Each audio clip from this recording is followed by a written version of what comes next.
सोचिए, आप हर सीजन में हजारों रुपए की खाद डालते हैं। फसल शुरू में हरी भरी दिखती है, लेकिन कुछ महीनों बाद वही जमीन कमजोर क्यों पड़ने लगती है? क्यों हर साल आपको पहले से ज़्यादा खाद डालनी पड़ती है? और क्यों कुछ किसान बिना महंगी दवाइयों के भी अपनी फसल को सालों तक मजबूत बनाए रखते हैं? सच्चाई थोड़ी कड़वी है। खेती में हम जो आज फैसले ले रहे हैं वो सिर्फ आज की फसल का नहीं, आने वाले 5 से 10 साल का भविष्य तय कर रहे हैं। आज हम खोलेंगे वर्मी कंपोस्ट और केमिकल फर्टिलाइजर का असली सच। कौन देता है तुरंत फायदा और कौन देता है लंबा फायदा?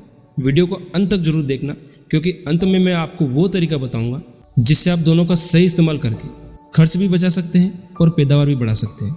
सबसे पहले बात करते हैं हम रासायनिक खाद की, जैसे यूरिया, डीएपी और पोटाश।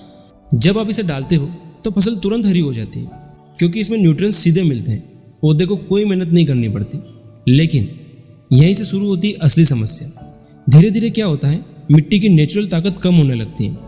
केचुए और अच्छे बैक्टीरिया मर जाते हैं, मिट्टी सख्त होने लगती है, पानी जल्दी सूख जाता है और सबसे बड़ा नुकसान, हर साल आपको पहले से ज़्यादा खाद डालनी पड़ती है।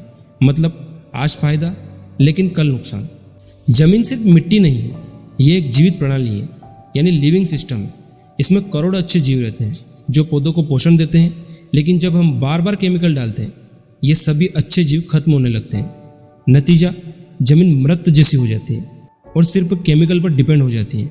और किसान एक चक्र में फंस जाता है, खाद डालो, फसल लो, फिर ज़्यादा खाद डालो। अब बात करते हैं वर्मी कंपोस्ट की। ये सिर्फ खाद नहीं, ये मिट्टी को जिंदा करने वाला एक टॉनिक है। इसमें होते हैं अच्छे बैक्टीरिया, एंजाइम, ऑर्गेनिक न्यूट्रिएंट्स। जब आप इसे डालते हो तो मिट्टी मुलायम होती है, पानी ज़्यादा समय तक रुकता है और पौधे धीरे धीरे मजबूत बनते हैं। और सबसे बड़ा फायदा इसका, एक बार शुरू किया तो हर साल जमीन बेहतर होती जाती है। अब चलो केमिकल और वर्मी कंपोस्ट में सीधा फर्क समझते हैं। केमिकल तुरंत असर करता है, लेकिन लंबे समय में नुकसान करता है। वर्मी कंपोस्ट धीरे असर करता है, लेकिन लंबे समय में फायदा करता है। केमिकल से खर्च बढ़ता है और ऑर्गेनिक खाद से खर्च कम हो जाता है। केमिकल जमीन कमजोर करता है और वर्मी कंपोस्ट जमीन मजबूत करता है। अब फैसला आपका है कि आपको क्या यूज़ करना है। अब आपके दिमाग में सवाल ये आ रहा होगा कि क्या केमिकल पूरी तरह बंद कर दें? नहीं, सबसे सही तरीका है मिक्स अप्रोच, यानी स्मार्ट फार्मिंग। अब कैसे करें? शुरुआत में थोड़ा केमिकल और साथ में वर्मी कंपोस्ट डालो। धीरे धीरे केमिकल कम करते जाओ और वर्मी कंपोस्ट बढ़ाते जाओ। 2 से 3 सीजन में आपकी जमीन खुद मजबूत हो जाएगी। लेकिन यहाँ पे ये गलतियाँ मत करो। एकदम से केमिकल बंद मत करो, खराब वर्मी कंपोस्ट मत डालो और ज़्यादा मात्रा में एक साथ मत डालो। सही मात्रा, सही समय और सही रिजल्ट, यही इसका असली फार्मूला है। याद रखो, खेती सिर्फ आज की फसल का खेल नहीं है, ये आपकी जमीन, आपके बच्चों का भविष्य तय करती है। आज आप जो डालोगे वही कल आपको मिलेगा। अगर आप चाहते हो कि आपकी ज़मीन सालों तक उपजाऊ रहे, तो आज से एक छोटा सा कदम उठाओ। धीरे धीरे नेचुरल फार्मिंग की तरफ बढ़ो। खर्च कम करो, जमीन बचाओ और अपने फसल को जहर से दूर रखो। और कम से कम इतना जहर मुक्त उगाओ कि आप और आपका परिवार इसे खा सके। मैं आपसे एक बात बिल्कुल साफ साफ कहना चाहता हूँ। मैं ये बातें सिर्फ इसलिए नहीं बता रहा क्योंकि मैंने कहीं पढ़ी है। मैं खुद एक किसान हूँ और पिछले कुछ समय से मैं अपनी ज़मीन पर ऑर्गेनिक तरीके से खेती कर रहा हूँ। मैं खुद वर्मी कंपोस्ट बनाता हूँ, लेकिन सिर्फ खाद बनाकर बेचता नहीं।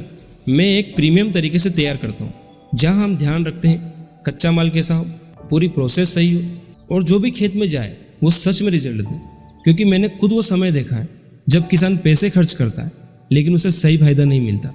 इसलिए मैंने तय किया है, अगर बनाऊंगा तो ऐसा बनाऊंगा जो किसान को सच में फायदा दे सके।